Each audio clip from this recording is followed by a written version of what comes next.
Welcome back to the OHIO podcast. I'm your host, Buckeye Boggs, a.k.a. the Podfather. Good to have each and every single one of you with us tonight. Do us a big favor if you don't mind, first thing, and smash that like button.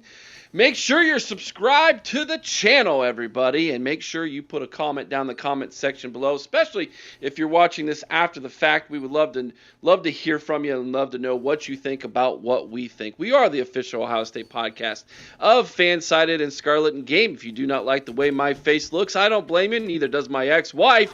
You can download us over there at scarletandgame.com or wherever you listen to your podcasts from. We are also the official Ohio State podcast of The College Huddle. Head on over to The College Huddle, where you can find us and 85 of our other closest friends from coast to coast covering the schools that they love and adore, just like we do, the Ohio State Buckeyes. Today's episode is brought to you by A Place at Home Senior Care. Is your loved one recovering from a recent hospitalization, stroke, or fall, or living with dementia and needing support at home? A Place at Home Dublin provides home care supportive services like bathing, dressing, mobility assistance, and medication reminders, all in the comfort of home. Learn more at aplaceathome.com/Dublin or call 740-472-8181. Guys, as you can see right here to my left on your screen, this is the cover of the 2025 Ohio State Football Season Preview Magazine that launched today. Go check your inbox if you are a paying member of the OHIO podcast here on our YouTube channel. Your free version of this 56-page bad pajama of a preview magazine inbox right now. It's our way of saying thank you to the podcast. My friends, it is worth the value. As Vaughn, my good friend Vaughn Buck Vader, said to me in a text after he opened up the email and started reading this, my gosh, this is definitely worth the $3.99 membership to be a part of the OHIO podcast. Hey, if you don't want to be a member, we don't blame you. This bad boy is on sale for $19.95. You can get a digital copy, and you will be able to find that link on our website come tomorrow morning. Tomorrow morning, it will be live for everybody on our website, a link to go and purchase it for $19.95. And if you love it so much that you would want a hard copy, good news. In 2 weeks, we have printed off 25 magazines, and we are going to be selling those on our website over there at Chris's store. And we'll let you know what the price is going to be once they come in. I think Chris is going to set that for us, but it's here. It took us forever. I promised you it would get here. Go check your inbox. If you are a paying member and you don't see it in your inbox, please email me. You can email me at theohiopodcast@gmail.com. Again, theohiopodcast@gmail.com. I want to make sure you get your copy in your inbox. Joining us this evening on our Sunday evening discussion roundtable, that is Red 5478. He is the man. He is the mastermind behind some of the best college football videos I have ever watched. I can't wait to talk to him about it. It is awesome. And to find out he's a Buckeye fan, I had to get him on this show. We're going to talk about the spring. We're going to talk about fall camp. We're going to talk about Iron Buckeyes. We're going to talk about what it takes to make those videos. And hey, we're going to open it up to questions at the end of the show. My co-host today, of course, you all know him as the Wild Man, playing hurt still. He may have a torn meniscus, but no. Possibly a torn MCL. MCL. Is that worse? I don't know. That's a lot worse. Okay, that's even worse. That's not ACL. That's not good. Red, tell everybody who you are, man, before we dive in tonight. Well, thank you very much, Eric, for bringing me on. Thank you, Chris, and thank you, everybody, for watching. My name is Red. I am I guess I'm a YouTuber at this point. I'm still trying to figure this crap out, to be honest with you. I've been making YouTube videos about college football for the better part of the last 2 seasons now. Lifelong Buckeye fan. My content focuses not just on Ohio State, but pretty much all of college football. and I take a very satirical take on pretty much everything and anything Ohio State Buckeye, or not Ohio State Buckeyes, but college football. I will do breakdowns week by week during the season, and then during the off season and during the season, I'll make long form history videos. So I talk about the entire history of a national championship game, from bowl coalition to the current playoff format, to making fun of the Oregon Ducks, to making fun of the Wisconsin Badgers. And I just got done doing a video recently about John Cooper's Ohio State's crap. I made the video and I'm completely botching the name right now, but it's Ohio State's almost era. Check that out on YouTube when you guys get done watching the show here. It was quite heartbreaking to watch. I was born in '95, so I didn't start watching Ohio State until after the Cooper years ended. I remember one of the first Buckeye games I remember watching was like the 2000 Outback Bowl against South Carolina, Cooper's last game, if you can believe that or not. So, look, this might be one of your people here, Red. The big man. How we doing, Red? How you doing? Illogical Canadian. That's a great name. Yeah, he's dude's a drunken Quebecer from Boston. So hey. That's Boston. From Boston. Oh man. Well, guys, thank you so much for all of you being here. Thank you for all of you who are in the chat. Let's have a great discussion tonight for our Sunday evening roundtable discussion. Let's start here, and I'm going to start with you first, Red, since you're our guest. What is some takeaways from the first 3 days of fall camp that you are kind of gleaning from and kind of thinking about now that we've seen this team for three days here? So my biggest takeaway is I'm surprised to see that it's not the Julian Sayin show at quarterback. I heard rumors and things saying, well, Keenholz might actually be able to make a little bit of a run for the QB1 spot and all that. But I kind of figured out, this is one of the best prospects in the country that came in to Ohio State. I think it was like he committed first to Alabama and then he came to Ohio State after that. So this is one of the top, developing projects in the country. People have sometimes been hyping up almost like an Arch Manning type of guy. But then I'm hearing that Keenholz might have a little bit of an edge because of either experience or something is going on. Now, I did hear that Sayin did have a really good day 3 of practice, so that's to be seen. I still think he winds up getting the starting gig. But to hear that it's kind of coming along not as quickly as I was hoping it would, that's kind of the biggest thing I think that's kind of surprised me. That and just in general, how wide open a lot of these positions are with all the turnover we had over the offseason. It's really there's going to be a lot of what ifs as we go into the first game against Texas that need to be answered quick. So that's my thoughts. Chris. Red, first of all, let me just say thank you for coming on. And secondly, the media is lying to you, my man. Julian Sayin did not have a great day of practice on day 3. Really? Really? Yeah, we covered that a little bit yesterday. Quarterbacks. Your volume's really high, Chris. Really high. Of course it is. Yeah, you're like almost drowning my ears out a little bit here. While you adjust that, I'll jump in here real fast because I know where Chris is going with this. I've had 24 hours now to kind of digest and think about Chris, and let me know when you're ready. I should be good, I think. That sounds much better. Go for it. So, yeah, Julian Sayin to me is our day 1 starter. Don't get me wrong. Okay. But there is a lot of overinflated hype right now, I think. Yeah. He's solid, but he's not the second coming. I'm just telling you right now, this is not C.J. Stroud out there.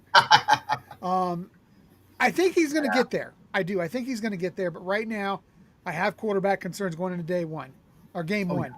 That right there is my biggest takeaway. Other than that, the thing that amazed me, Eric, was depth. I think we've got so much depth at basically every position group. I even think we're better than people thought on defensive line. better than we thought along the defensive line.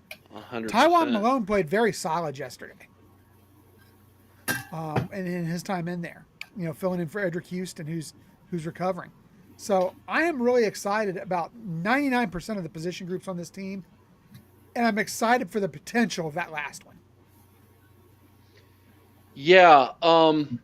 So I've had 24 hours to digest what we witnessed, and the biggest difference, I think, between what you and I saw versus what the media was portraying was the fact that I think the first 2 days it was even worse than the third day, Chris, and so they saw an improvement and they were excited about it, where we were like, oh my gosh, this is, that dump off pass was 5 yards over his head, like what is going on, so we might have been a little bit more overreactive in the negative, where I think some of them might have been a little bit more overreactive in the positive. The truth is probably somewhere in the middle. He's a first-year starting quarterback with 4 weeks to get ready for the biggest game of the season, and I think that's where the truth lies, and the honesty that we're coming out here is that he's nowhere near ready for that spotlight. But let's be honest, is Arch Manning really ready? He's 1 year older. He's got 3 starts. I'm going to just be upfront here. I think Arch Manning is far more ready than Sand would be for game one, for one reason only. He's got another year of seasoning at Texas than Sand has in that regard. I think he's coming in as his junior season. He sat behind 2 seasons now at Texas, behind yours. Would I be right about that? Sand sat behind one. Sat behind one behind us last year. I think that extra year of development, then he actually gets out there, has some live games. That's going to prove, I think, to be the tipping point there. Now he's had 2 years to get all that seasoning in, and that they're going to have the edge at quarterback, 100%, no doubt. Game one, it's just going to be a question of can our defense be able to counter that? And the answer to that question is yes. To me, I still go back to the question if there's draft pick in the NFL doesn't always reflect like their utility to a team. You know what I mean? Like, okay, Quinn Ewers, great quarterback for Texas, probably isn't going to be a good fit literally anywhere in the NFL on a pro team. He's not an NFL quarterback. But Arch Manning, he could be a great college quarterback and be a stinker in the NFL too. So it's just you don't really know until everything is out there. We have a few more actual live games on Arch Manning. That's why I'm a little more confident in saying what I have to say. Mm-hmm. But I could be totally wrong because, of course, it's a different Texas than we saw last year. Yeah, we're not going to know till we know. You're absolutely right about that, Red. I will say this. I think this team is much better in a lot of places than we were going into last season. Offensive line. I'm going to say tight end. I feel like we're better. Wide receiver. I think we're better. And now you say, wait a second, it's the same guys. Exactly. Well, we lost Emeka Egbuka. I understand that. But Jeremiah Smith and Carnell Tate have another year of development. So I think we're better there. On the defensive side, we're better at linebacker. I'm just going to say it. 100%. Sonny Styles is a freaking monster. I think he's going to be the real deal. And I think our secondary with that move to put Caleb Downs at the slot corner or the nickel is going to pay huge dividends for this defense. I think he ends up playing there a ton. So you put all of that together, is this team possibly? And let me address defensive line. Are they better than last year going into last year? No, but they might be deeper. So all of that being said, I'm actually a little bit higher on this team going into this season than what I was to start. Now that I've seen them with my own 2 eyes. Now I still think 10-2 is the number we need to hit here. 10-2 gets us in the playoffs. If we go 8-1 in the Big Ten, we're probably back into the Big Ten championship game. So I'm not going to panic if it doesn't look perfect in game 1 against Texas. If we're competitive and it's a close game, I'm feeling good about it. if we happen to win the doggone thing, celebrate, baby. I mean, that's a huge win. It's a huge win. But the season is not riding on game number one. It's just not for this team. It's not. You're absolutely right. Game number one is not the be-all, end-all. But let's remember a couple of things here. Yeah, we got Texas at home, game number one. There's going to be a lot of rawness out there. A lot of guys are going to be green. It's going to, if it's a loss, it's a loss. If we win, hooray. But if we lose, we're going to need to win out because we still got to play Penn State, and they're supposed to be exceedingly good this year now. I still don't believe that much in Drew Allard personally. I know a lot of people are high on him, and I'm not falling for the media on that one. I saw what happened to him in the playoffs. He completely disappeared. Outside of the Fiesta Bowl, he disappeared. But they still got a great defensive backfield that they got over there. And, I mean, he's not like – and he's got another year of work under him too. So he's going to come out better than he did last year. His stats looked pretty good. If he could just perform in a big-time game, we could be in some trouble. And then, obviously, the elephant in the room, we got to beat Michigan. Straight up. If we lose those 3 games, we're not going to make the playoffs, period.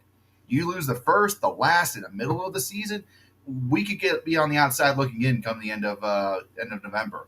So, it's not the be-all, end-all to beat Texas. You're right.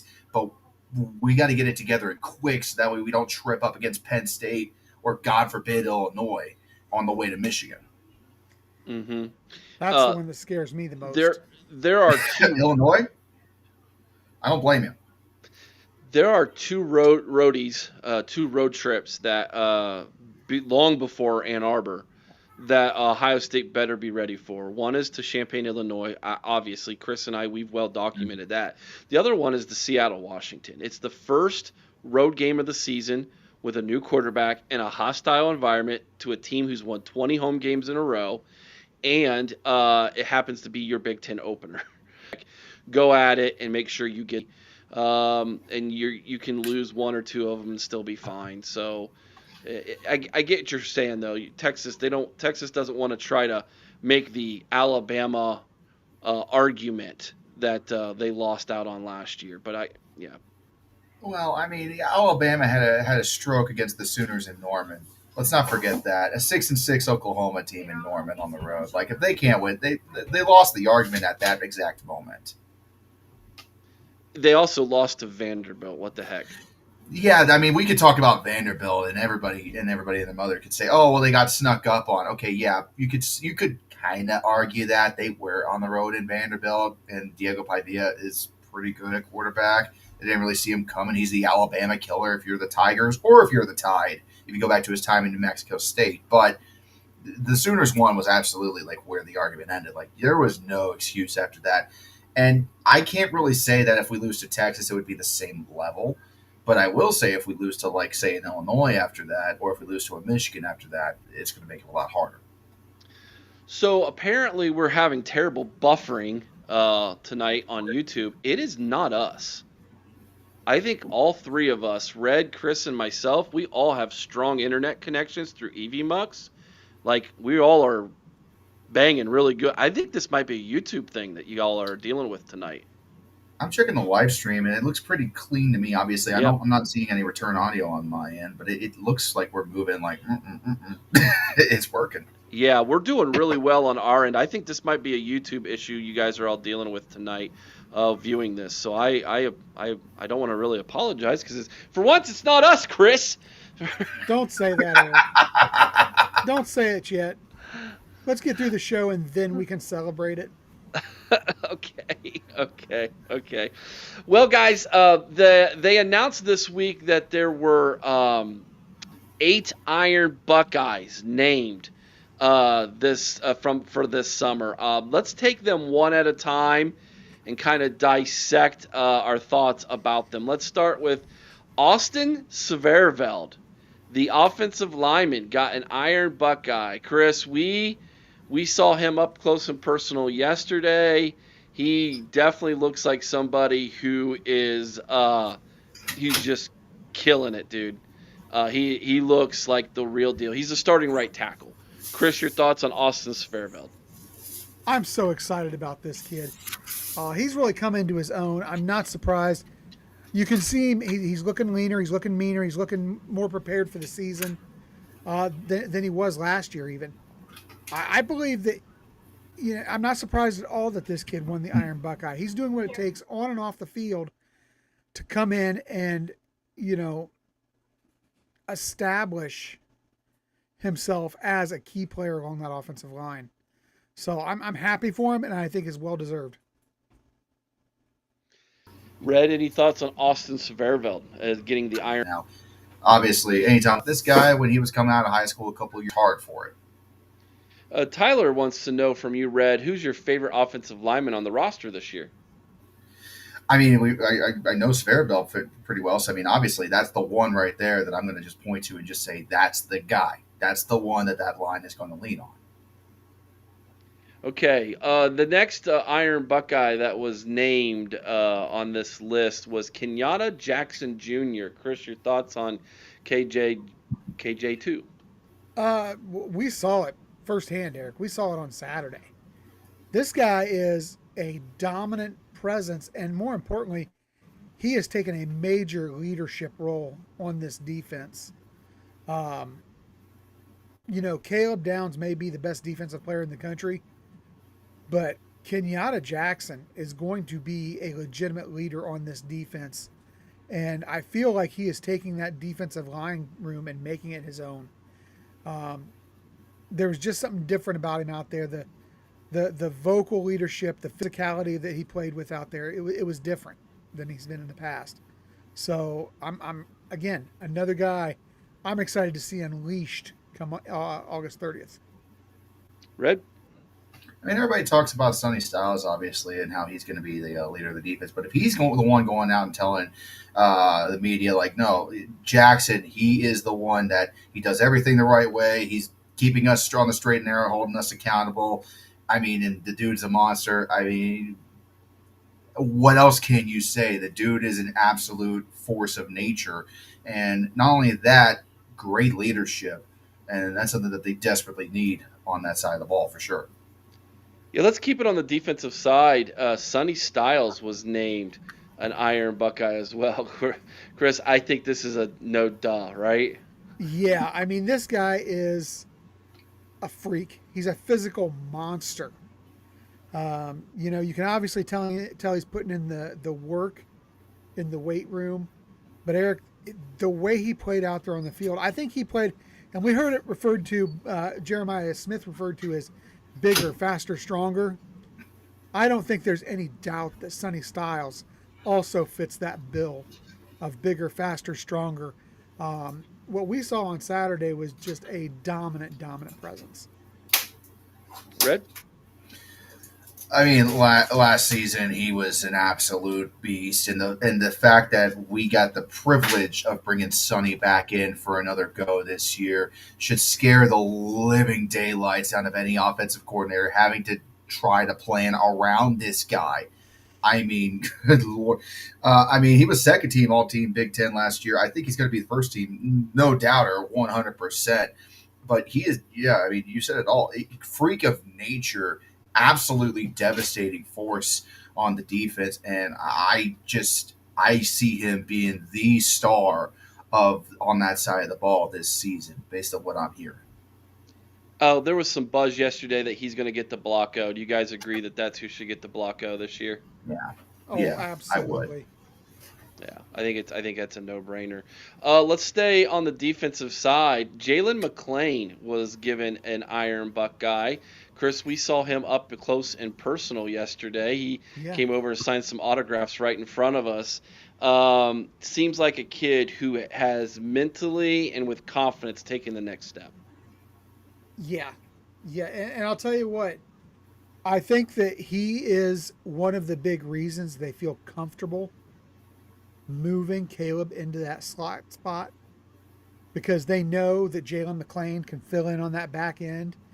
And while he's taken over for the best player in the country defensively, there's not going to be a huge fall off with him. And I think Malik Hartford back there when you have Caleb move up. So this is a guy who is, like you said, mentally, physically prepared. to go out there and be a dominant force on defense. Go for it, Red. I mean, he's a sophomore, right? Isn't he? I wanted to say he's a third year, so maybe That's what I redshirt thought. sophomore. Redshirt sophomore. Yeah, redshirt sophomore. Okay, again, that right there should put everybody on notice. I mean, he played. I think he played almost every game last season, if not every game, and he played extremely well during it. Like he wasn't like a big presence, but the fact of the matter is just the work he's put in during the spring and the offseason has given himself a lot of credit, and it's turning heads. So I wish I knew more about him, to be honest. Just from everything I've heard, he's going to be a solid player that they're going to be able to lean on that defensive side this season. Yeah, I'm with you on that one. All right, keeping it moving. Defensive, Peyton Pierce. Peyton Pierce was named an Iron Buckeye. He's probably the first linebacker off the bench, if you will, our number 3 linebacker. He was definitely getting a lot of run. He's not the biggest guy. He's not the strongest guy. He's not the fastest guy. But all that combined, he's doggone good, and he's smart about football. And here's the big thing. James Laurinaitis loves him, Chris. Yeah, and he's going to be an impact player this year as that third linebacker. But, Eric, it's real bright for the future with this kid in there. And I love it when the young kids are putting in the work, because that means when they take over as starters in their junior year, their senior year, they're going to be ready to go at an elite level where we're not dropping off near as much. Pierce, to me, Eric, like you said, this is Laurinaitis' guy. This is one that he's handpicked, and I am so excited to see him go out and just start taking some heads off. Red, your thoughts on Peyton Pierce, the Texan? I would not question Laurinaitis' wisdom here at all, to be honest with you. I mean, if the man said that he's going to go out and, kick some butt, I'd tell you what right now, wait until junior and even senior year. He's going to be good this season, in the third string. He's going to be even better once he gets to that first string his junior year. Definitely still a project, and still that's the crazy part to think about. Like, we're giving all this positive praise to somebody who literally has not hit his ceiling yet. Yeah. Eric, clearly there's somebody in the chat who's been enjoying some adult beverages this evening. No, this is I like this guy. I like him a lot, man. I don't know why, but he's just he's got the emojis mixed in with all his Penn State things. I mean, he's all in. 2026 national champion. I don't know why he's not wanting to win the 2025 national championship. Right. I mean, I think that I would be a little bit more excited about this year's opportunity for James Franklin than next year. But I get it. He's excited about it. I mean, all I'm going to say is just look at that record against Ohio State since James Franklin has been in there, and try to counter me after that. Red, we have a very famous saying we started here years ago, and it's one of the things everybody says now. James Franklin will James Franklin himself at some point. Oh, yeah. That sums it up. Not a doubt. Either against us or against Michigan. One or the other, he will. He definitely did against Notre Dame, too. Let's go to the offensive side. There's 3 more Iron Buckeyes we need to touch on. I think this is a no-brainer. Jeremiah Smith was an Iron Buckeye. All you have to do is just look at the guy when he walks by you. He's not human. You don't get gains like he got in the offseason without doing some crazy in the weight room. He's bigger, stronger, faster. I just don't know how else to put it. He made a catch yesterday that a really, really good wide receiver never makes. And they have a slow-mo of it on Facebook right now. Yeah, he's elite. He's elite. It's unbelievable. Chris, your thoughts on Jeremiah Smith, the greatest college football player there is right now? He is not of this world. It's that simple. Nobody can be that fast, that strong, that cut, that athletic, all at the same time. And like you said, Eric, everything he does, it's golden. He makes catches that no mortal man should catch. He's amazing, and there's a good reason for it. his determination level and the work he puts in. You hear, and he's only going to get better. Sounding like a complete Heisman sophomore year. Bolitnikoff at I think it's minimum. And well, Bolitnikoff easily, but I mean, we're past Bolitnikoff now. I think with how I agree with you. Smith is. I think genuinely he's going to be in New York City in December. I think he's going to win it, barring. I know the Heisman can be sometimes a popularity contest, and I know people are going to be like, "Oh, Arch for Heisman! Oh, this wide receiver from Arizona State for Heisman." Jeremiah Smith, pound for pound, I think, is the best wide receiver in college football. And I genuinely think, compared to what else is out there right now, he's the best player in college football.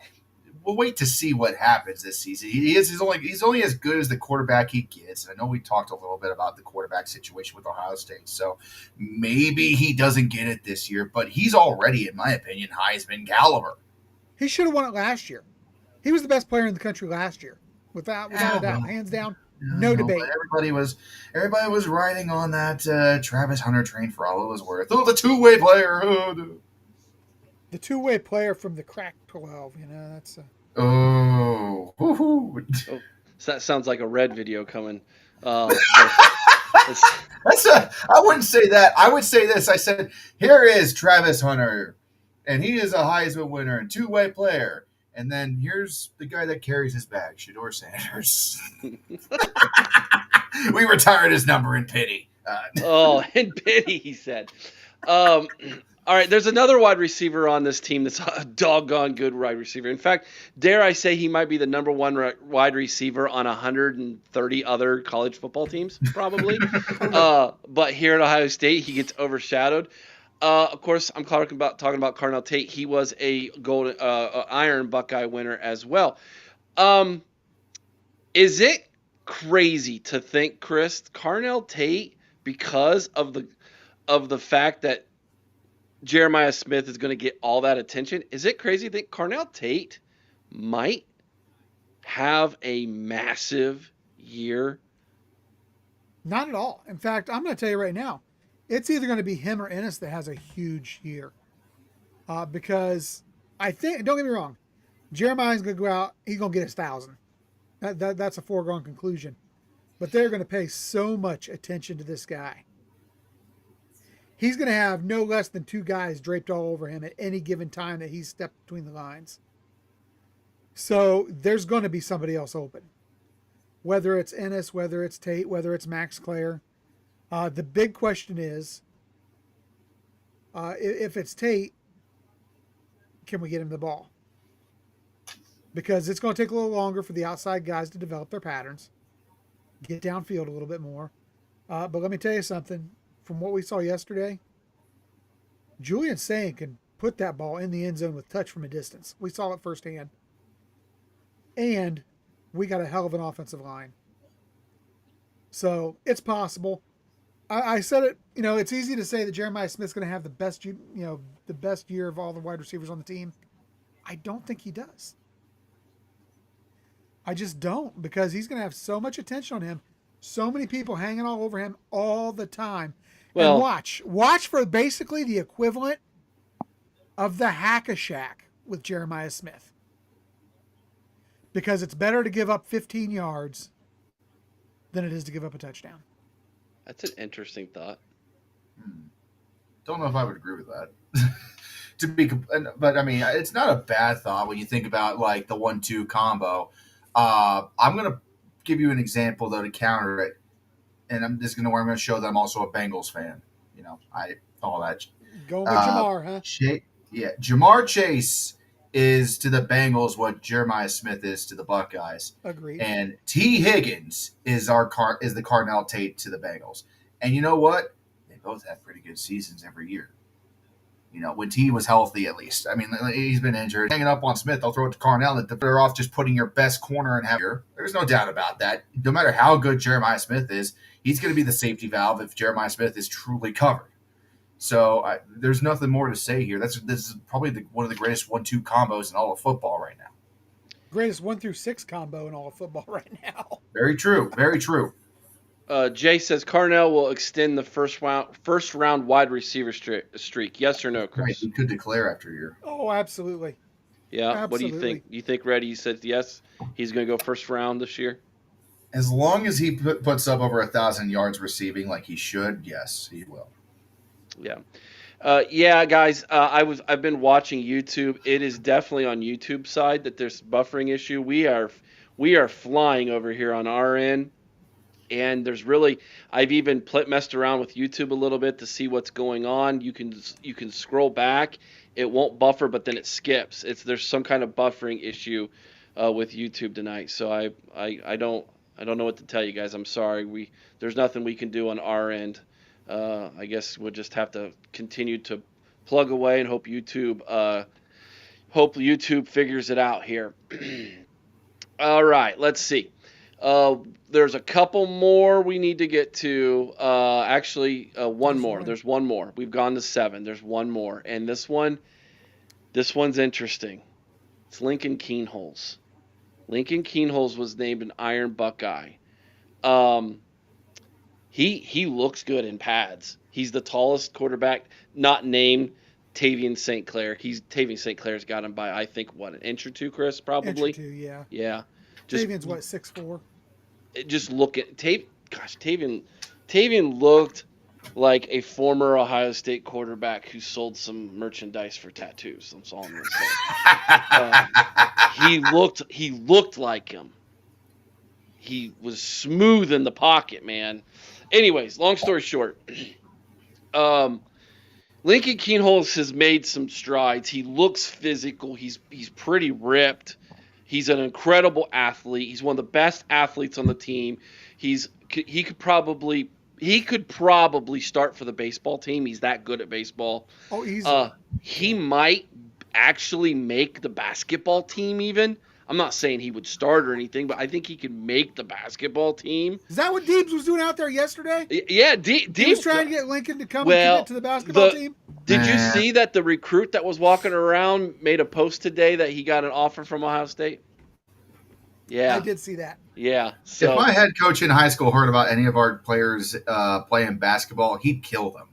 Because he'd be like, "You're going to break an ankle. Don't do that."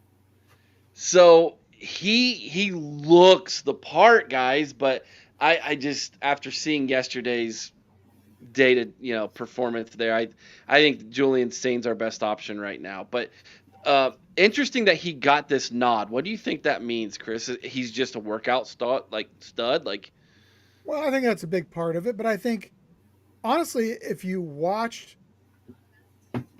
I watched closely in the huddles. I thought he had a little bit better command of the huddle as well. So maybe it's a leadership issue. Maybe he's a little bit, he was more vocal as a leader, I thought. He is 1 year older. So maybe there's a little more confidence, a little more leadership there. But Eric, I'm telling you, and Jay posted about it, and it's going to happen, Jay. Make no mistake. Lincoln's a great athlete. He's going to have packages. There's going to be packages for him like there was for Devin Brown. So, yeah, to me, this was, just about the fact that I think he's doing the right things off the field. I think he's doing the right things in the weight room. But that's got to be it, because it definitely wasn't the performance we saw on Saturday that got him there. Red, any thoughts on Lincoln getting an Iron Buckeye? I mean, that surprised me, but it also, you take into the account everything that we've heard about him. I mean, granted, take away the one performance he had, one practice one day. If you have one bad practice, that's not the tale of the entire, spring and summer camp here. But I think what it is, it's the coaches recognizing that he's been putting in the work. He has been a leader in the locker room. He's been grinding the axe, trying to get better, pushing his team as well to get better day in, day out. They don't give out these awards because they necessarily think they're going to start. We talked about that one guy, that's a third-string linebacker. They give it out to the 8 guys that put in the maximum effort day in, day out. First one in, first one out. And that is Keenholz, and he's been that since he got there. So I'm not saying it surprises me. It surprises me that Sayan didn't outwork him. That's what surprises me. considering all the hype that we have around Julian Sayin and all that stuff. I'm saying, does this mean that Sayin didn't outwork him? I don't know. We'll see what happens when they play against Texas. Is this kind of their out if they have to make that move, if they don't feel 100% confident?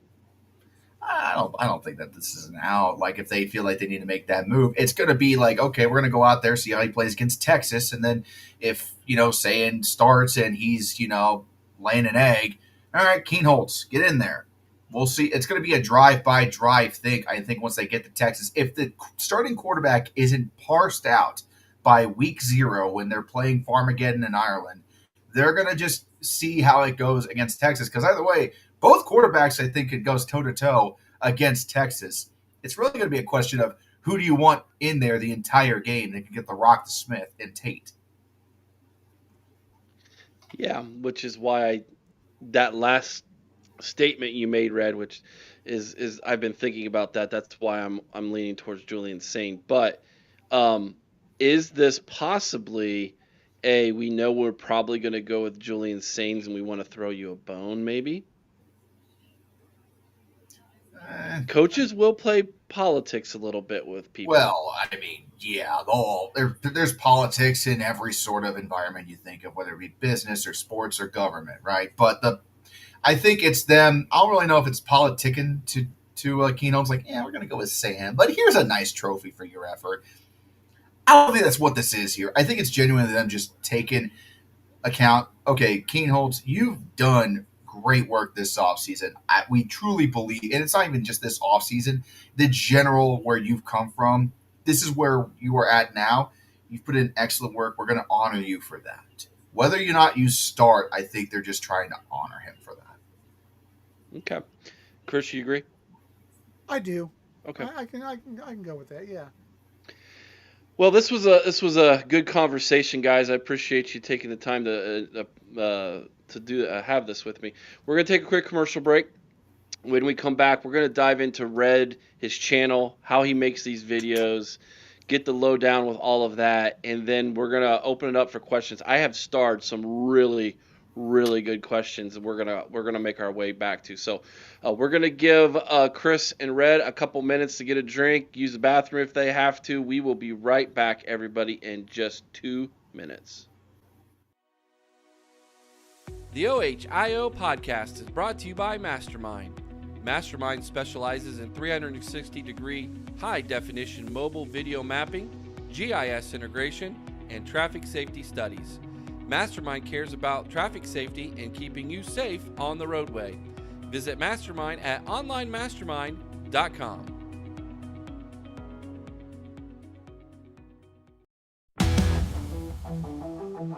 Hey Buckeye Nation, the OHIO podcast is thrilled to partner with Export Mouthguards, the innovators redefining protection in contact sports. Introducing the Ninja Pro Mouthguard, the strongest and most advanced mouthguard on the market. Engineered by dental experts, it's designed to deliver elite protection with a sleek, low-profile fit. Made with carbon fiber and multi-layer construction, it's impact tested to keep you safe from even the hardest hits. But that's not all. The Ninja Pro is 3D printed for 100% custom fit, offering unbeatable comfort and security for any athlete. From football to MMA, dominate your game with confidence while safeguarding your teeth and jaw. Getting started is easy. Use our home impression kit to create your custom fit and enjoy prepaid shipping. It's protection delivered right to your door. Plus, with a 1-year warranty and 100% satisfaction guarantee, and proudly made in the USA, the Ninja Pro is your ultimate defense on the field or in the ring. And here's the best part. When you visit exportguards.com, use promo code OHIO at checkout to get 20% off your purchase. That's right, 20% off elite protection made just for you. Protect your game, protect your future. Choose Export Ninja Pro Mouthguards, where innovation meets protection. Head to exportguards.com and use promo code OHIO today. And again, we want to thank today's episode being brought to you by Place at Home Senior Care. If your loved one's recovering from recent hospitalization, stroke, or fall, or living with dementia and needing support at home, a Place at Home Dublin provides home care supportive services that they desperately will need, and they're great at it. They're the pros at it. Don't trust it to Aunt Judy. She might not know what she's doing. Trust it to the professionals at a placeathome.com/Dublin. Give them a call, 740-472-8181. All right, we've got some sweet questions. Let's start right here because this just flows in right where we were. Actually, before we do that, I'll come back to that question, Bobby Mack. I got it started. Great question. I want to talk to Red about his channel. I'm on YouTube. We're allowed to listen to YouTube at work. We all have headphones, and every now and then I'm tired of listening to the ladies at work listening to their true crime drama. So I throw on my headphones and I want to listen to some sports. And YouTube suggested for me a video about John Cooper. And I know John Cooper. I know it well. I was raised in the 90s. And I went, oh, what is this? So I am listening to this faceless man just give Ohio State in the 90s the most honest long form story of the 90s. And I came away and go, okay, I got to know who this guy is, man, because that was hilarious. And then I'm like, oh, he's got more videos, including learning about the Wisconsin football program and AKA the curdled milk of college football. Notre Dame's got a video. I mean, it was fantastic. Then I learned who he was. I reached out to Reddit. Good dude, man. So let's start here, dude. Where did you get the idea and the concept of making long-form storied videos about college football programs, teams, eras, etc.? Well, a couple of things. It kind of comes from a couple of different places. So, first off, I'm a big history nerd. Besides college football fan, I love listening to different videos about different eras of history, Revolutionary War stuff, British history, monarchs, even the papacy. Randomly enough, just hearing about the twists and turns that history takes. And then I also like another famous YouTuber who I've gotten the pleasure to collaborate with in the past by the name of Urinane Tree. And he's he kind of does a little bit of everything, doesn't focus on college sports at all. He's very much a pro sports YouTuber, and he makes these videos that he calls Legacy of Failure series, or shorter content. They're not too long. I think the longest video I ever made was 46 minutes on the Toronto Maple Leafs because of their Stanley Cup drought. And I loved that crap. I ate it up. I started watching his channel in 2017, and I kept on following him for a few years. And I've always kind of, it's weird. You don't really want to be a YouTuber, but I saw it when I was growing up, and I was always on. I was like, man, that'd be cool to make videos. And my channel basically began because the Pac-12 was on its deathbed. I was watching it, and I was watching everything go down. I'm like, okay, I have some thoughts. I'm going to blast them into here the way I know how to do it. And I feel like I talk pretty similar to the way that Urinane Tree does it. So I'm very honest. I'm very brash. I don't give a crap who you are or what you think. I'm just going to tell it how it is, how I see it. And you can disagree, but I'm just telling you how it is. So I did that, 5,000 views. I'm like, I hit a nerve. Okay. And then a couple of weeks later, I was like, okay, well, he kind of made a Legacy of Failure videos on these teams. Maybe I could take that, what he did, and kind of twist it into something for me. So then I made one about West Virginia. I thought, okay, we'll see how this goes. Does pretty well. And so I was like, okay, what if we went deeper? So from there, I decided, let's not talk about an individual team. Let's talk about an entire thing, like the national championship game. As we all know, the national championship has been an absolute cluster F since its inception. When you go back to the Bowl Coalition and the Bowl Alliance to the BCS to the 4-team college football playoffs. So I made a video about the Bull Coalition Alliance, thinking, okay, this might get 1,000 views, gets 12. Like, okay, I'm gonna make one about the BCS. 3 sleepless weeks later, I pump out the BCS video. It breaks my channel, and then I worked so hard on that it took me all the way down until like June of last year to make another one because I got so burnt out from it. And then I made one about Oregon because I was like, Oregon's never won a national championship. I really want to go in and dig in on this and really not just talk about it, but really embarrass the crap out of them. And I did. And the fun thing that happened is when I made fun of West Virginia, their fans absolutely were like, GD this, screw that, F you, all this, never come to West Virginia. Like what my buddy Doug below is saying, they banned me from the state of West Virginia almost, for God's sake. And I talk about Oregon, and they're like, dang it, that was funny. And then like 20,000 people watched that video. And it kind of just continued from there. So, I mean, it kind of just grew organically, honestly. I take some style from Your Name Tree, only I go deeper. I don't limit myself to 10, 15, 20-minute videos. I take as long as needed to tell the story. As time has gone on, these videos keep getting longer.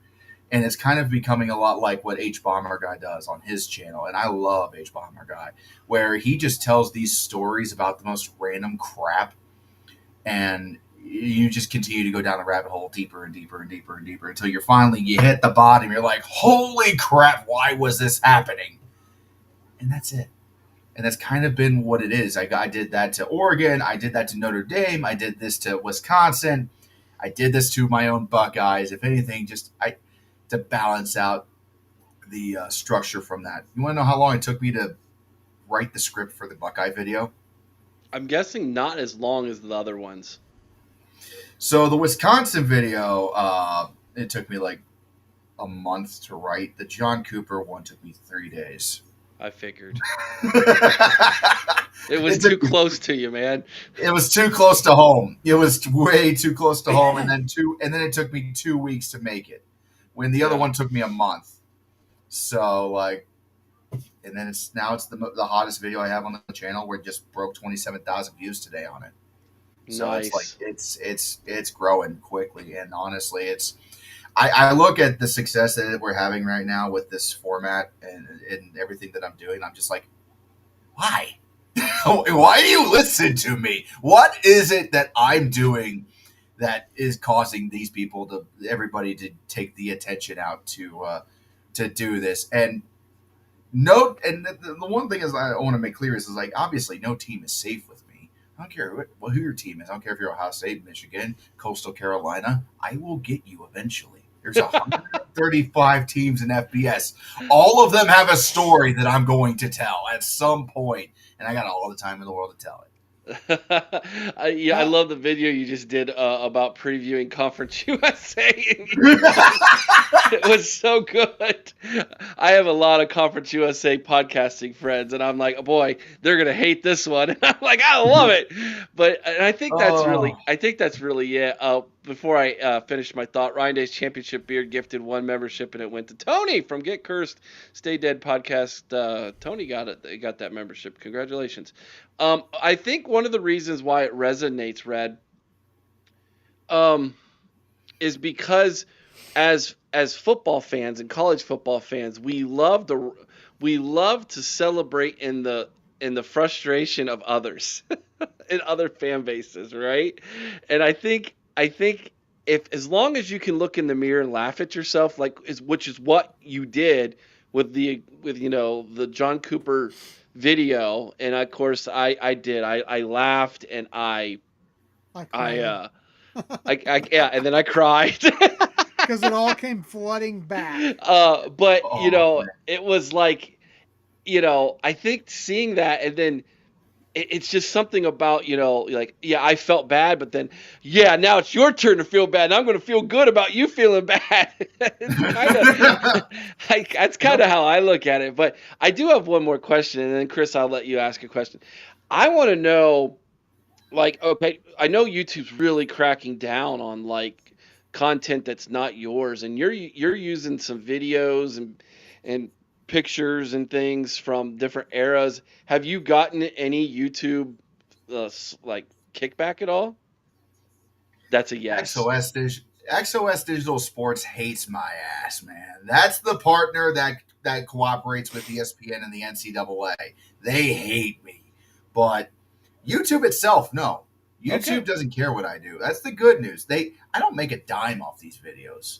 I really don't. Like, obviously, every single I still get flagged.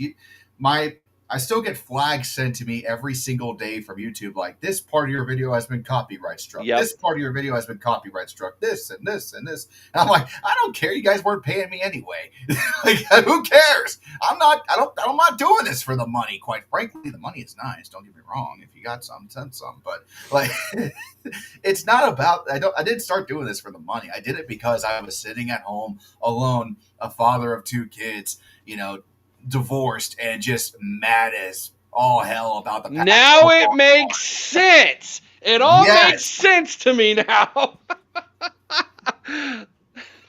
Yeah. Only a man who's been divorced understood that and felt that.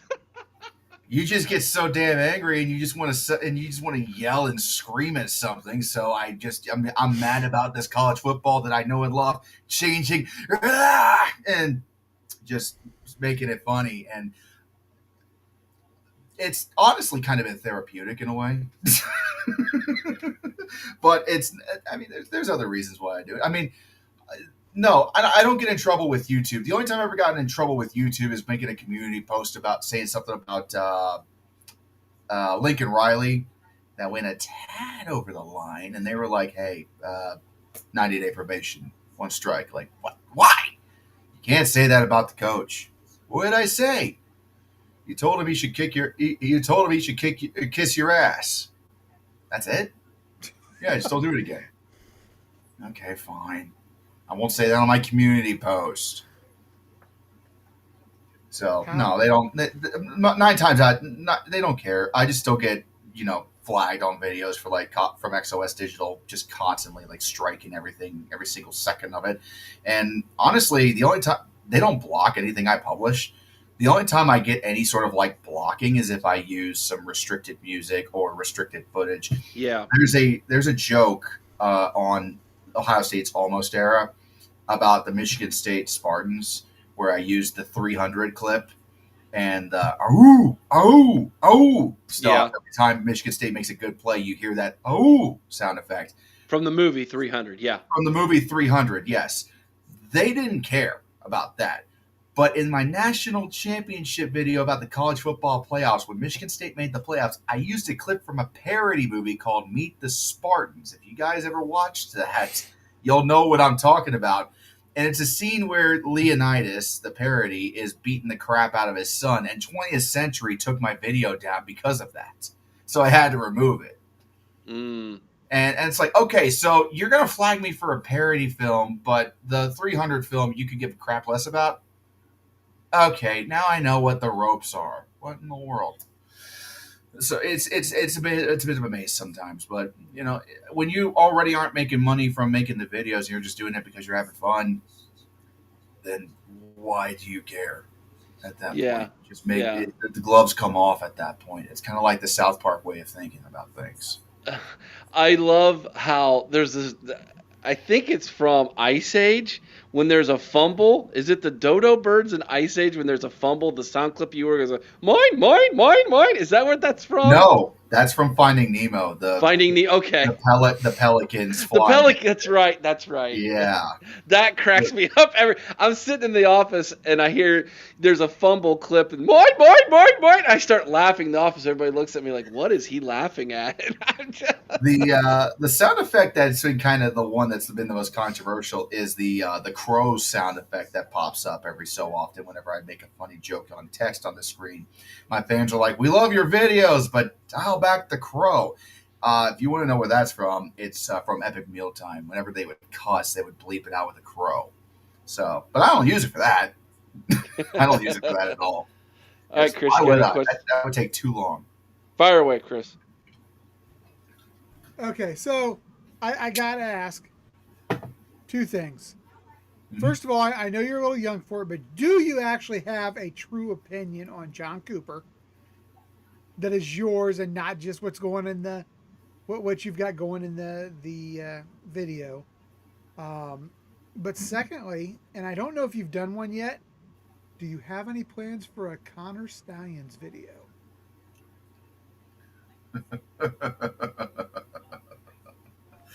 Okay, I'll start with the Cooper bit first.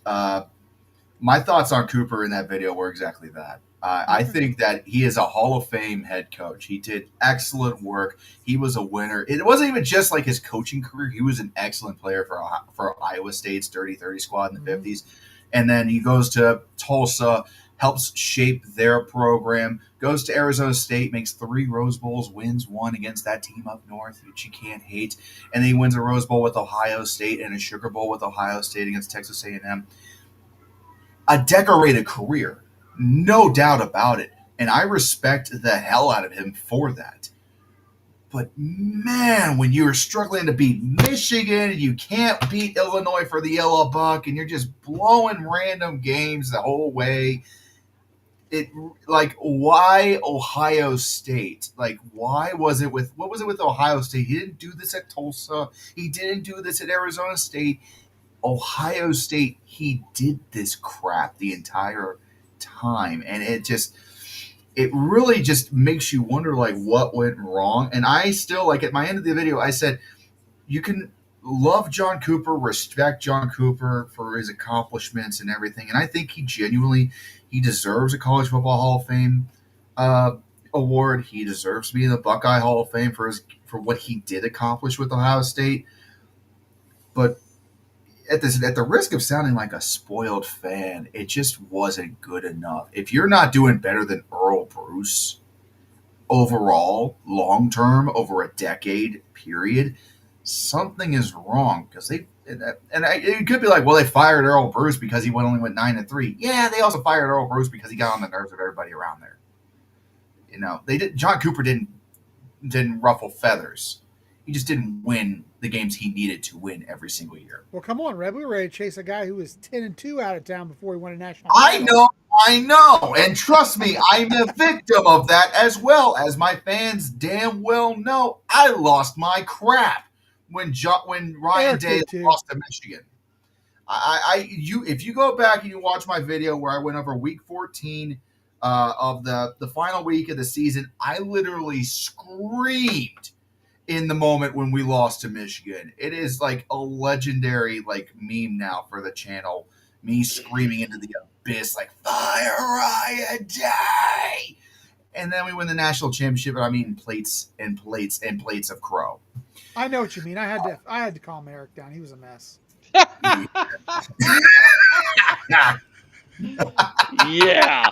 Okay. What was the other bit? I know. Is there a Connor Stallions video in your future? Here's the thing with the Connor Stallions situation. I want to talk about it. I want to absolutely just take the kitchen sink and throw it at the Connor Stallions situation. But now I'm hearing this crap that's going on with Central Michigan, bringing him in, because originally it's like, okay, once this is all said and done, I'm going to absolutely destroy Michigan over this. But now Central's involved. So it's a much bigger story. And now it gets a little bit more messy. There's a lot more question marks. And if there's one thing I don't like making, it's videos that are half-baked. So I'm going to let this really just mature. I want everything to kind of just get fully out there with the Stallion situation. I did talk about it in real time. In 23, I made a few videos regarding the scandal with Jim Harbaugh and Michigan cheating and all this and that. And I talked about that at length. The reason why I haven't returned to it is just because it wasn't really catching like it should. People were done talking about it for the most part. Outside of Ohio State fans, no one really cared at that point when I was talking about it. And Florida State got snubbed from the playoffs. So I had to move on to that. So, the other things become more paramount. And fun fact, I am one man with a cell phone. That's how I make my videos. One man, one cell phone. I have a laptop for live streams for OBS, and I got a camera right here, this webcam doohickey thing that I bought, and I got a little cheap studio light that I could use to make sure my green screen that I bought on Amazon is working right in the background. But here's the thing: I'm not a tech guy. I don't have like massive like Adobe Flash Player, whatever the crap. I use my cell phone to make every single video. That's impressive. What, one man and a cell phone, just like One man and his cell phone busting out hour-long, 2-hour-long roasts and takedowns on college football. You can't make this crap up. Yeah. It has no right to work, and yet it does. It really does. Yeah, I was just introduced to your channel this week when Eric said you were coming on as a guest, and man, I'll tell you, I've watched a few of the videos. Amazing content. Awesome. It is. Yeah. Pat yourself on the back, man. Like, the fact that you did that from a cell phone floors me. Yes. I know how hard it is to edit stuff and make it look good and have it line up with your audio and make sure it's all working. Like, dude, hats off, dude. That's impressive, man. Yeah, let me tell you something right now. I got the latest last year was the iPhone Pro 15 Max. I got it upgraded just so I could do this crap because I made my BCS video on an iPhone 11. Wow. Yeah, let me tell you, I've never had a stroke in my life, but that video about put me on the ground because it was my phone. I was trying to tell my phone what to do with all this information that I was feeding it, and it was like, stop, it's killing us. I'm about to die, and it's just like, it's hot, it's burning my hands, and I'm trying to get it to just force feed this crap through the buffer, and it finally came out after like 3 days of editing. YouTube wasn't helping me either. They were blocking crap left, right, and center, so I had to go back and then rework it and then force feed it out into my gallery to upload to YouTube. And yeah, that was not fun, and I swore to myself I'd get a new phone before I made another video, and that's what I did. Before we jump into the questions in the chat and to finish up today's show, again, sorry for YouTube's stupidity tonight and buffering for some weird reason. We are flying on our end. Everything's good over here. I just felt like that was a little bit of a Star Wars reference. We're good. Everything's fine here. No, everything's good. It's a crap. Where can everybody find you at, man? I think, don't you have like you have a couple different places, don't you? Yes, I do. So obviously, Red5478, that is the YouTube channel name. You can find me on X as well at Red5478. You can find me on Blue Sky at Red5478. I have a Reddit page with that name. Hang on, let me make sure it's not like something underscore. I can't remember sometimes what my own freaking channel names are. But yeah, it's Red5478 on Blue Sky, and then on Twitter or X, yeah, it's at Red5478, all one word. You can find me there. I have a Discord that's linked to the bio of my YouTube channel. You can come find me down there, and we can, shoot the breeze about college football anytime on my Discord channel. I have a Reddit. I'm trying to get it up and running, so whatever. And then I have a merch store that's also in the bio on my YouTube channel where you can go buy a John Cooper t-shirt. It says I survived the Cooper era, and it's got the on the back of it, it's got the years of mentioning what you survived. I should have grabbed a picture of it before. We should buy that shirt and have John Cooper sign it when we go interview him in his house, Chris. This is from our buddy Red. He would like for you to sign this for him. Hey, John, if you're watching this after the fact, would love to have a beer with you. He's last I heard, he was a scouting consultant for the Bengals down here. Oh, man. Yeah, Alex says, I survived Cooper, OSU class of 1994. You poor soul. Someone get that man a beer. Oh, my gosh. Dude, if you've never... Get Ryan to sign it? Yeah. If you've never watched his videos, I need to warn all of you. He is raw. And he raw is a word. That's a word. I would say I would say I am unfiltered, uncensored, uncut. I don't care if you have sensitive. I won't say anything like offensive. Like I'm not like, going out there and being like a Kill Tony episode, but I am going to go out there and I'm going to cuss like a sailor. Yeah. So I So just if you want to have let been- everybody be aware of that. But he's 100% truthful, and sometimes the truth hurts. Right, West Virginia. So. Let me in your state.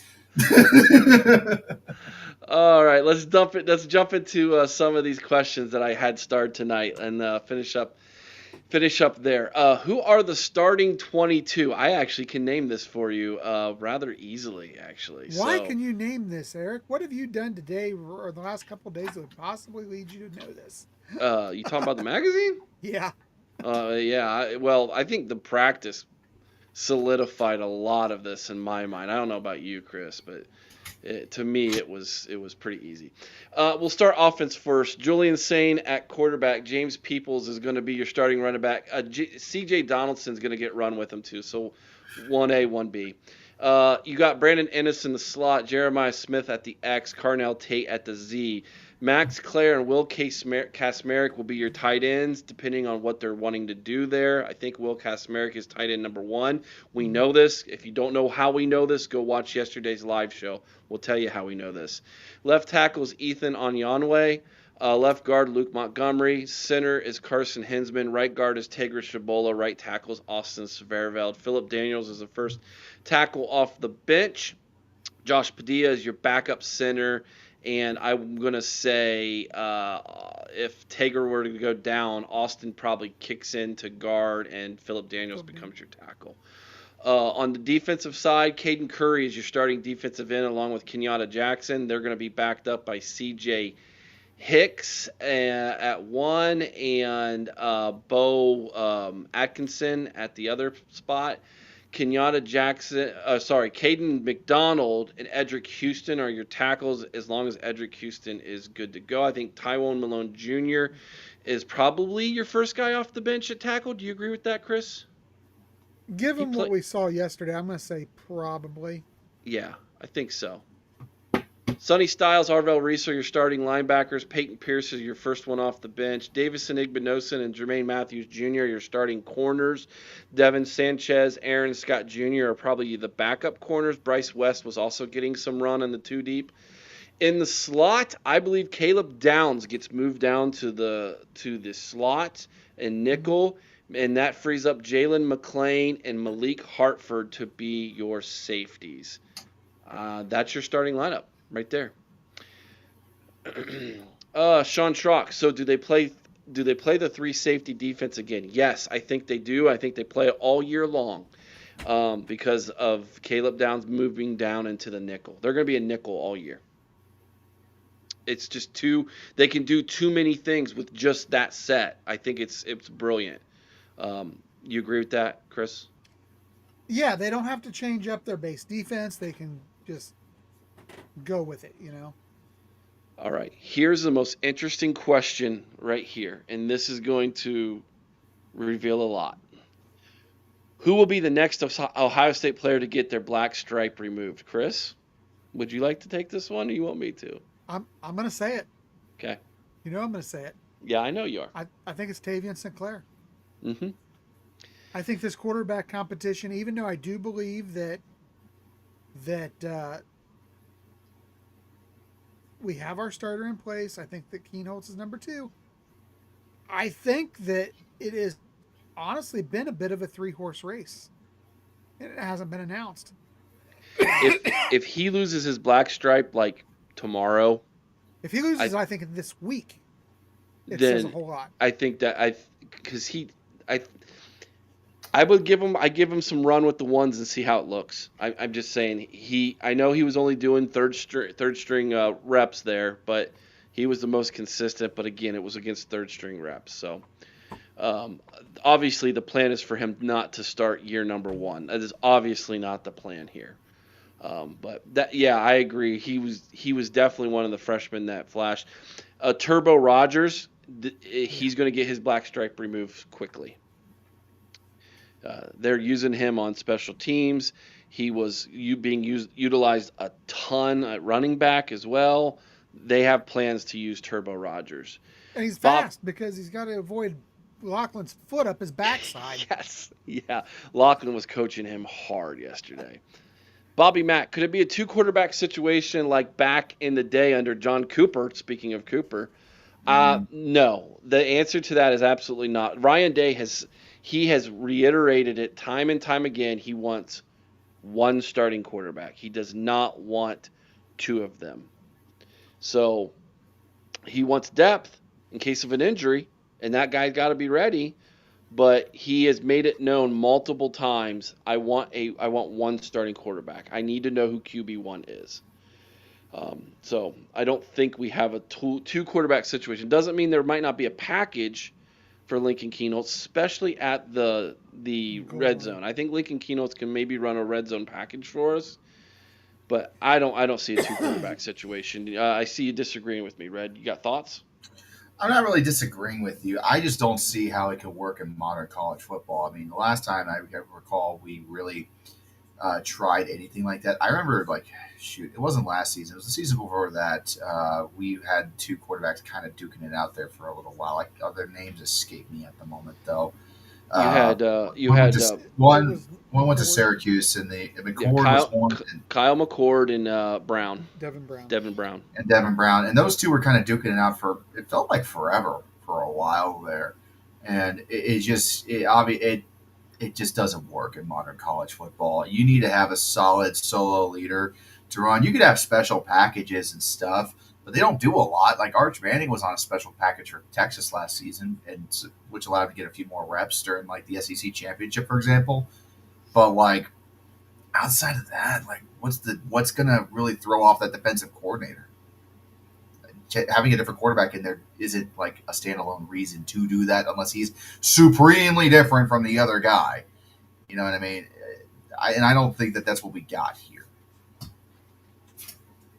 Buck Vader says, Red, which Buckeye team is your favorite? And he says, Wild Man, great articles in the magazine. The 02 National Championship team is my all-time favorite. That's the one that I like.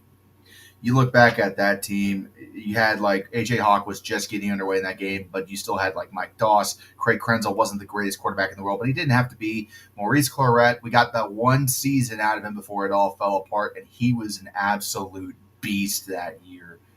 So that team, anytime someone ever asks me who's my favorite Ohio State player of all time is A.J. Hawk. Period, end of the subject. He was an absolute freak as a linebacker.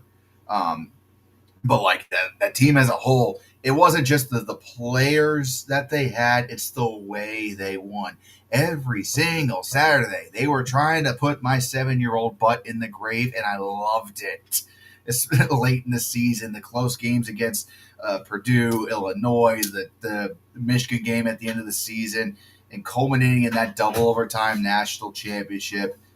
It was a team that, final, and looking back on it now, what I know from the Cooper era, it was basically Jim Tressel took the bones that John Cooper left behind, and this time he actually knew what to do with it and to make a champion out of it. So it's one of the more satisfying Ohio State teams I think of all time. Another one here for you, Red. Do you only do college football history videos? Buck Vader wants to know what other videos you make. I also make in-season content, so I have a general rule of thumb. Again, I'm one man with a cell phone, so I don't have the ability to pump out 100 videos a week. Thank God. Otherwise, I'd be AI, right? Which, forget those guys. No, I also make content that reflects on in-season. So last year when Notre Dame lost to Northern Illinois, I ripped them a new one. When Alabama lost to Vanderbilt, I ripped them a new one. When a lot of upsets happened towards the end of the season, the Big 12 imploding on itself, Ohio State losing to Oregon, Oregon losing to Ohio State in the Rose Bowl, I absolutely went in on them. But I stay on college football. I don't go anywhere else because I'm an NFL guy too. I'll watch the Bengals on Sunday, but if I have to choose between the two, I've always been a college football guy, beginning and end. So that's where I stay. A couple of people are do college basketball. man, outside of March Madness, I don't know crap about college basketball. Like, I'll watch Ohio State basketball when it's on the TV, but I can give a crap less. I'm working on a video talking about something else already with college football. It's a 7 months off season. We need something to cope. Next video about how Minnesota hasn't been relevant for 80 years.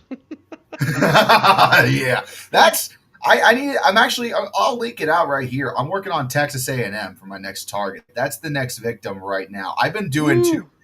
I did Oregon, I did Notre Dame, I did Wisconsin, I did Ohio State. I need to get out of the Midwest. Let's go south.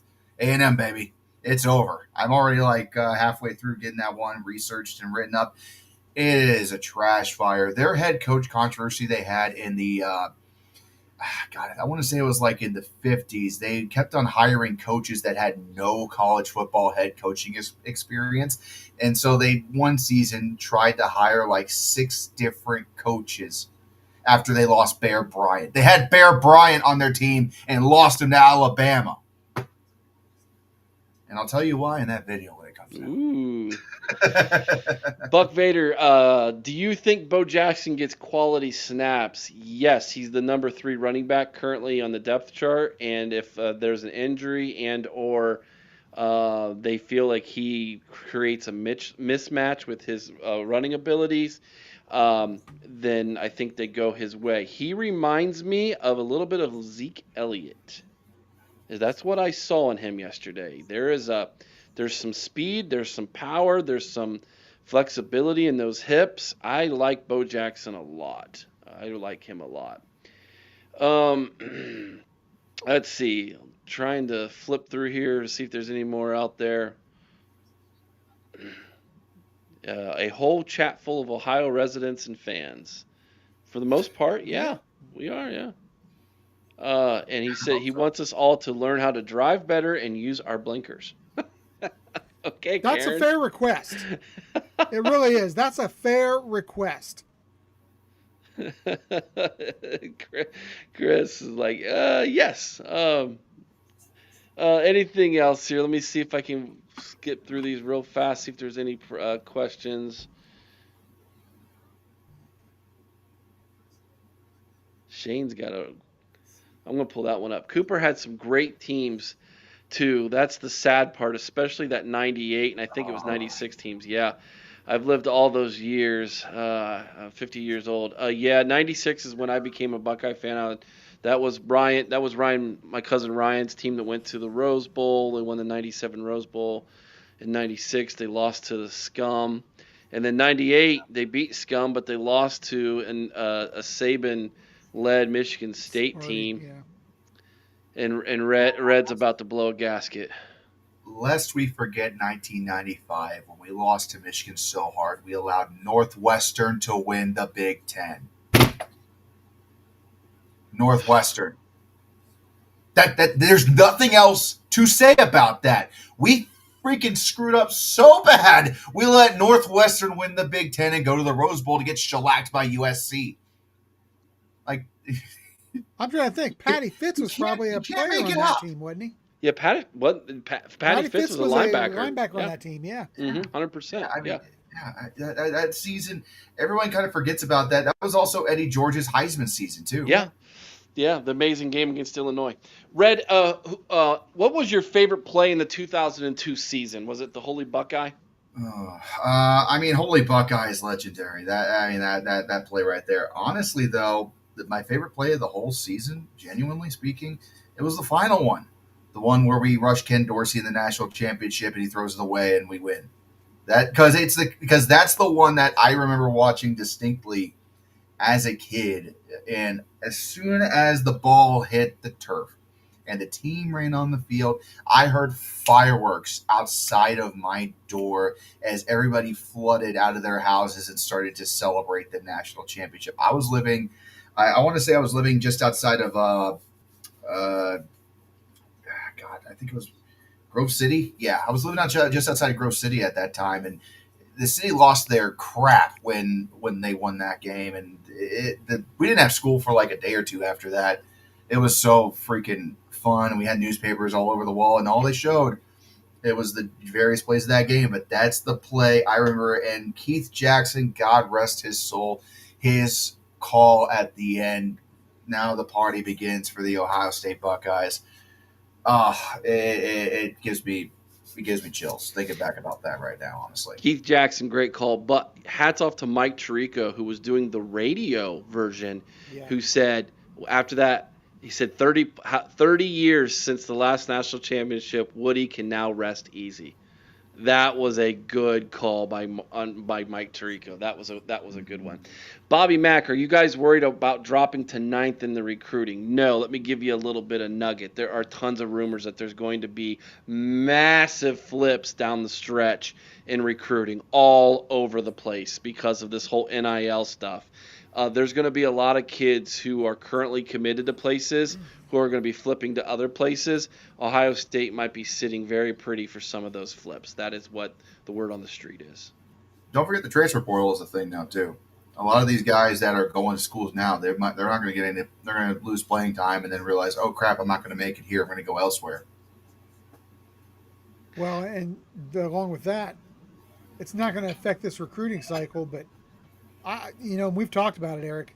This coming season, without a doubt, more freshmen will be in the portal than anything we've ever seen. Yes. Before. I have made a prediction that because of NIL, there will be so many kids who were promised money that they didn't get, that the NIL will be flooded with freshmen to an extent that we've never seen before. They're going to break the portal.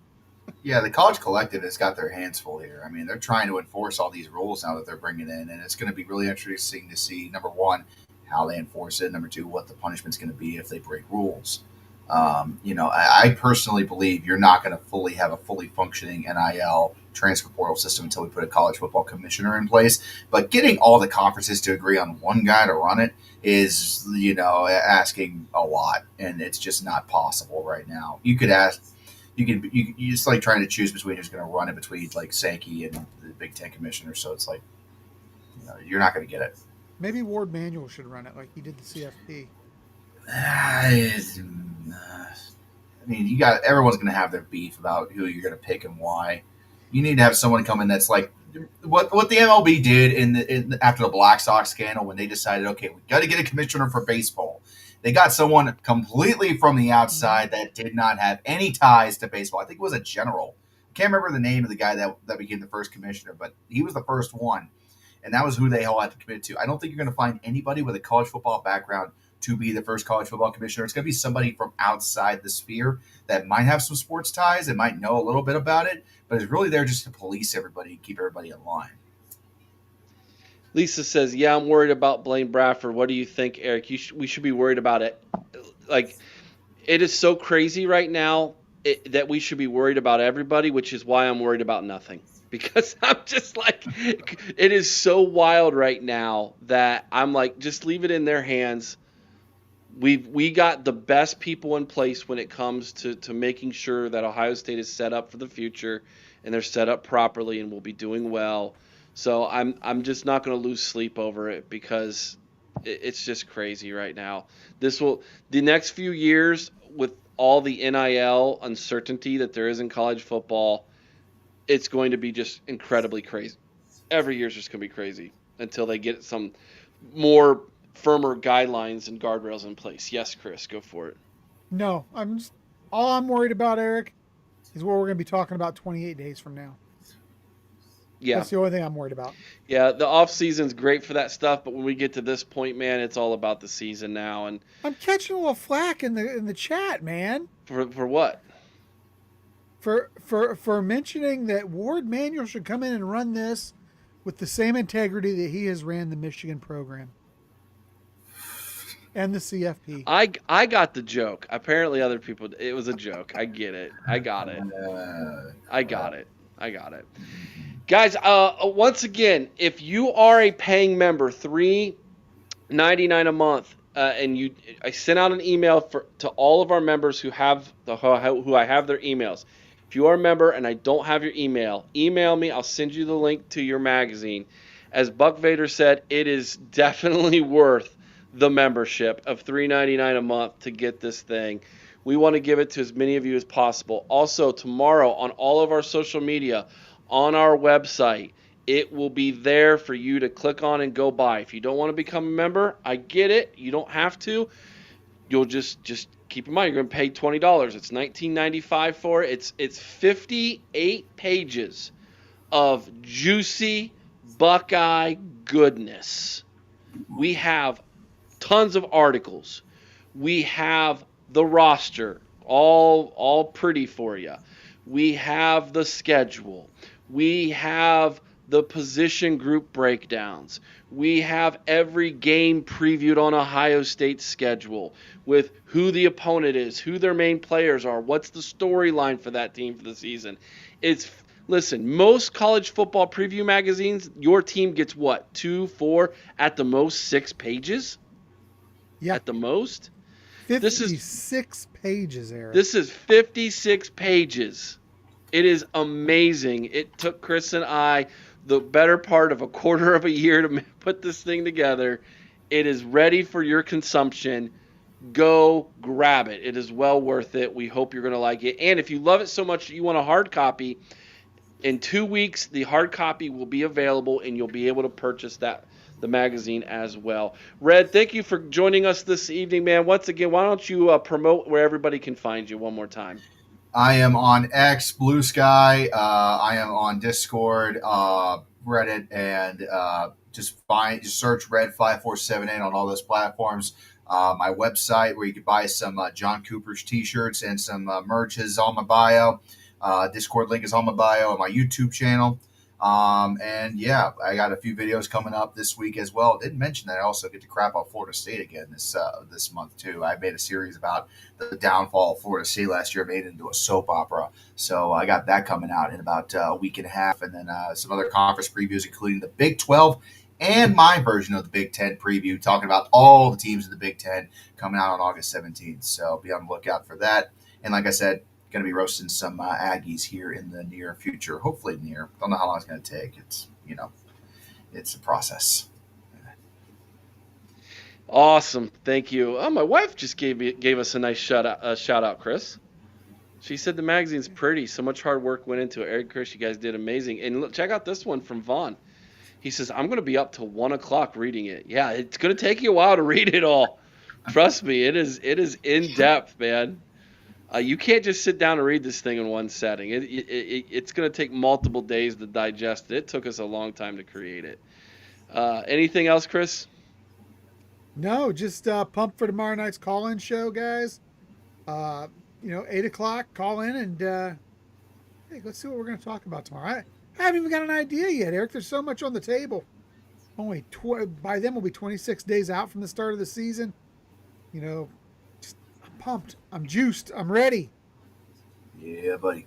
Alex says he's having trouble downloading. It's just a link. You just click the link and it'll go right to the site for you guys. So if you're a paying member, which you are, Alex, just click the link. It should go right there to it. Okay. It's pretty simple. So if it's having trouble downloading it, might want to check the old internet or your computer, my man. It should pull up pretty simple. Yeah, please keep trying. All right. That's it for tonight, guys. Thank you so much again, Red, for hopping on. It's been a pleasure to meet you and do a video with you. Looking forward to doing it again sometime. Make sure you go check out his videos. They are well worth it. They are a riot. You're going to love them. I promise that. Promise you that. Be kind to one another. I owe someone's OH in Carmen, Ohio with all your heart. Till next time, you all know what to do. OH! I-O, baby. Go Bucks.